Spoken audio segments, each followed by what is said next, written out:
Scopper Gaban. Scopper Gaban. Gaban Scopper Gaban. married Ripley and the father of Colon. We will see Gaban showing up.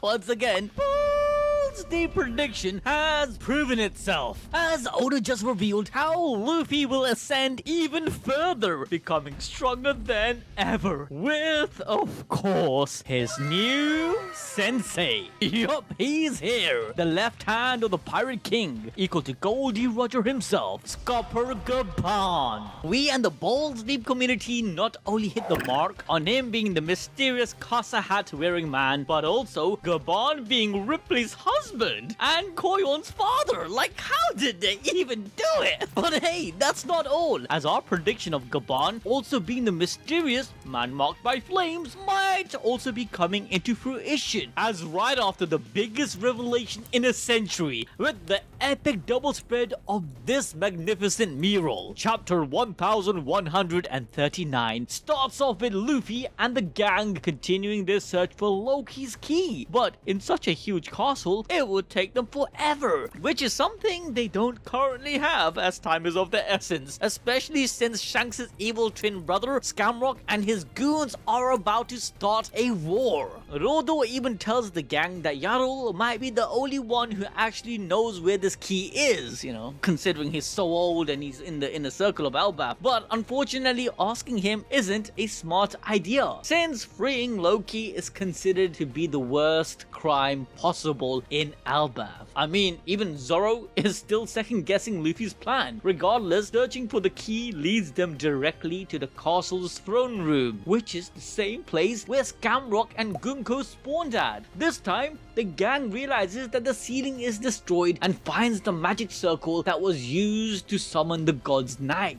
Previously, I explained how Emu lends their demonic powers to his followers, linking them to his demon no Mi devil fruit, which is how Saturn died, because it seemed like Emu took away his link from him, and without sharing his essence and powers, the effects of Emu's immortality was also stripped away. However, it's here that Nami reveals that she has been, reading books, and so she explains to the others that in some countries they use these circles in a ritual to summon demons. This is of course a nod to the Namakura island where Brook was coincidentally sent to by Kuma on top of their attempt at summoning the devil. Now obviously in reality this failed, but it's evident that either centuries ago a clan or Emu's gang, the Nerona family, or Emu themselves, or regardless whoever it was, used this technique, and when it was seen by others they recorded it thinking they could imitate it. If it's not some kind of ancient magic, our theory that is entirely linked to Emu's powers to connect themselves to others might just be true, as Emu is literally the devil, and their gang of cronies including Skamrock are also demons that Emu has spawned. In fact, there is a famous saying from my all-time favorite movie which highlights this connection to Emu very well, which is the greatest trick the devil ever pulled was convincing the world he didn't exist. This statement holds very true to Emu in the metaphorical sense and the literal.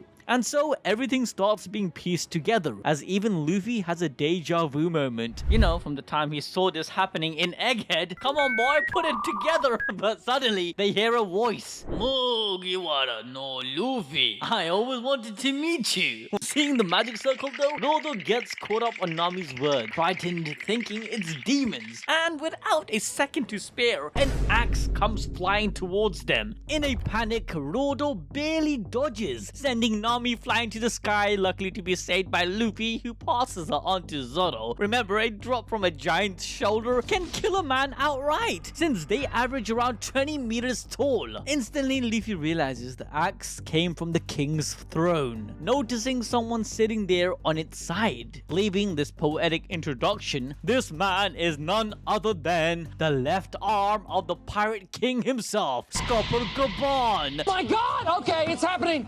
We and the BALLS Balls Deep community have been saying this for ages, where chapter 631 gave us enough clues to go on. This is because the cover page of that chapter showcased the same person in chapter 1124, waiting for Luffy in Elbaf. The Casa hat was enough to link the two together, but what gave the idea it was Gaban was simple logic. Crocus, being part of Roger's crew, is sharing drinks with a longtime old friend. Despite some of you in the community thinking it was Shiki, the only true obvious answer was Scopper Gaban. But the prediction doesn't end here, because we also stated that Gaban is the man marked by flames, the same person Blackbeard, Law and Kid were looking for.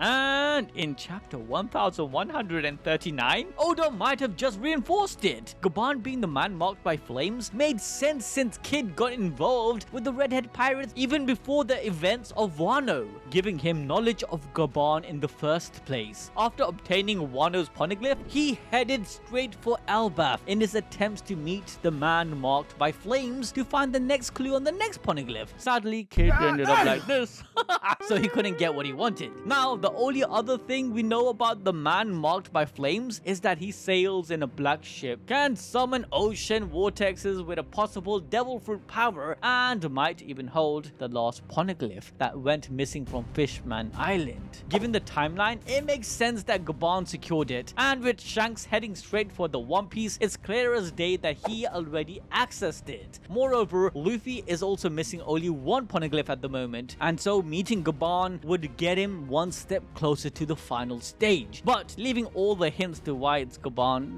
the most important giveaway is of course the flame-like mark on his face. Bruh. Alright, fine. I should have just started with that. Quickly on a serious note, I want to thank everyone who has been showing their love and support to us, watching us grow to the level we are at. Because of you guys, we were able to build our ship to its peak. But as you mentioned before, unfortunately a lot of the time we are hit by copyright strikes and various other bogus claims, making it very difficult. So that's why I want to give a special thanks to all our Patreons and YouTube members. You guys are our grand fleet. And with that, I want to announce that from now on, we are going to be dropping exclusive limited merch on our site, animedrip.shop. So if you want to continue to support us, but also in the process get yourself some cool gear, head over to animedrip.shop and try to collect as many limited edition merch we put out. This week, it's of course our rendition of Scopper Gaban to commemorate his arrival. But coming back to the chapter, Gaban reveals the reason he came to Oris Castle. It was because he sensed a strong haki in the throne room, which was of course the god's knights, and so he personally came back to check the situation out. Now, Gaban might just be the biggest fraud ever. My guy was missing for 20 years, whilst his friend Odin and his country suffered under Kaido and did nothing about it. This notion is reinforced when he tells Luffy that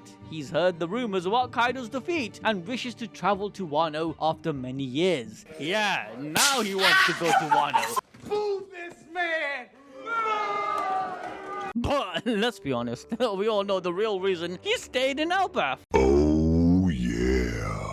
Come on, guys. He got a pretty good deal here. Now, of course, Gaban knows about Kaido and how powerful he is, since they faced off against each other during the God Valley incident. And though he didn't even have his devil fruit, Kaido was a terror. So obviously, Gaban wouldn't want the full might of the beast pirates along with the world's strongest creature as his enemy. He don't want no smoke. No, I'm just kidding. Let's be honest here. Gaban in his prime faced off against Odin on equal terms. This is the same guy who fought one-on-one against the dragon in Kaido and only lost because he got distracted. On top of that, Odin was the first one to leave a scar on him, so it's not too far-fetched to think Gaban would be able to fight Kaido one-on-one on almost equal terms in their prime, that is. The likely reason he didn't do shit was because he believed in the prophecy. Likewise, the same could be said about Rayleigh and Shanks. But unlike them, Gaban's outfit closely resembles the samurai clothing from Wano. My take was that he did it as a tribute to his late friend, and even as a reminder that he just sat on his ass and did nothing as his ex-crewmate suffered under Kaido. What kind of friend are you? Alright, I'm not gonna do Gaban dirty. He's an old grumps right now. He can't do much. Editor, this is here where you show, Garp blowing up a whole island, or Rayleigh going head to head with Kizaru. But ain't no, it's highly likely that he did help Shanks on his mission to steal the Nika fruit and even deal with Kaido when he tried to interfere with the Marineford War. Regardless, coming back to the chapter, Rodo explains that Gaban is called Yarsan in Elbaf and is Ripley's husband along with,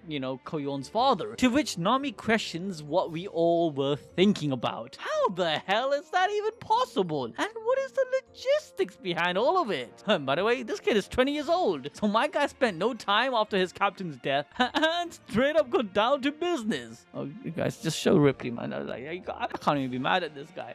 But this is all reinforced by his character and attitude, stating that love is freedom and that races have been mixing amongst one another throughout history. He even reveals that the Buccaneers are a mixed race, similar to that of the Wutans we see in chapter 309, whilst taking other names such as the Do Sandasas and the Long-Limbed Tribe. This is a direct reference to our real world, where years ago, people from various locations would only get hitched within their same caste, race, and creed due to being prejudiced or, due to having constrictions on locality. But as time passed, the world became more and more modern, where people started mixing with others from various races and cultures. Furthermore, as Gaban stated, in every era, there will always be people who adapt to this, meaning as time goes by, more and more people become open-minded until eventually mixed breeding between races become a norm of society. Think about it. With the rise of technology in worldwide communications and aeronautics, the barriers between humans have become obsolete. And since the One Piece world is considered to be the post-apocalyptic in nature, in time we will even get to see this. The mural in chapter 1138 reinforces this future, as throughout the first two worlds, it ends with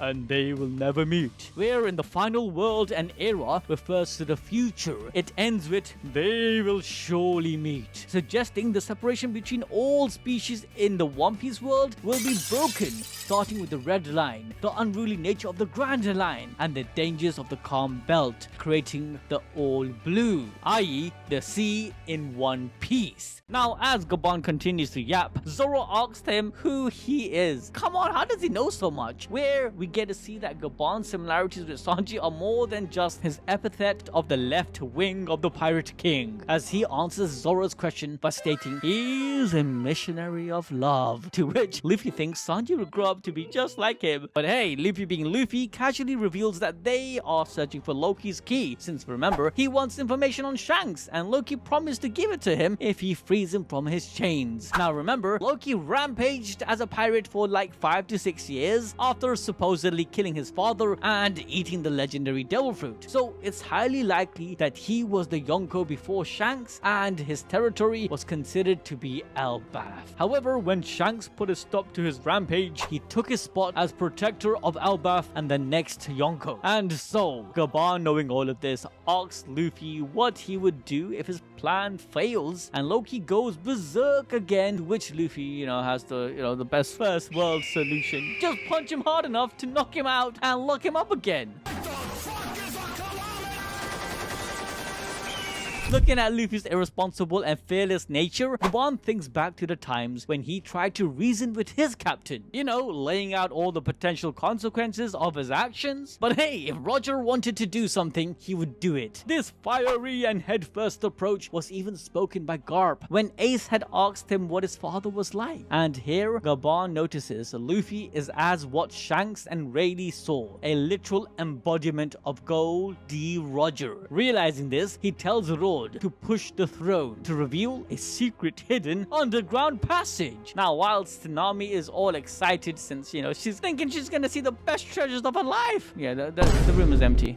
The only thing that's there is one giant key that remained in the center of the room. Luffy has finally found Loki's key. But before he could even go for it, Gaban jumps to defend it, saying that the liberation of Loki is something even villains wouldn't desire. And if Luffy really wants it, he has to fight for for it, giving us the start to potentially the greatest battle of this arc. But let's be honest here, there's no way Gaban intends to go all out against Luffy, instead likely testing him to see if he would be strong enough to contain Loki's rampage, on top of course confirming the arrival of Joy Boy and Sun God Nika. Remember, he was with Roger, who learnt of the future where Joy Boy returns to bring back the dawn. Odin's preparation was to open the Wano's border. Roger did his part with his final speech. Shanks played his role, by passing the hat, and Rayleigh even trained the chosen messiah. Now it's Gaban's turn. We know he heard everything about Luffy from Shanks, likely saw Rayleigh and Crocus as well, so he already had a good picture. But now Gaban will see if his expectations are met and showcase his insane strength, being the linchpin that pushes Luffy to master his Gear 5. Furthermore, from Usopp's conversation with Oimo and Kashi, we learned that Gaban is no joke, as after they revealed that Gaban has been living in Elbaf for over 20 years, they stated that he is equal to Rayleigh and the Pirate King himself. Huh?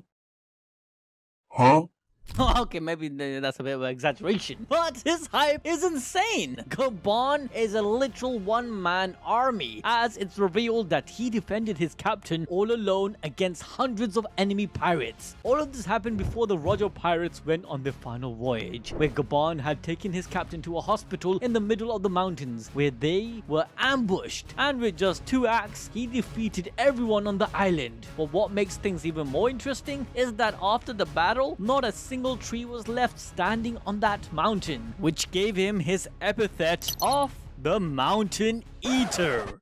No, you gotta stop.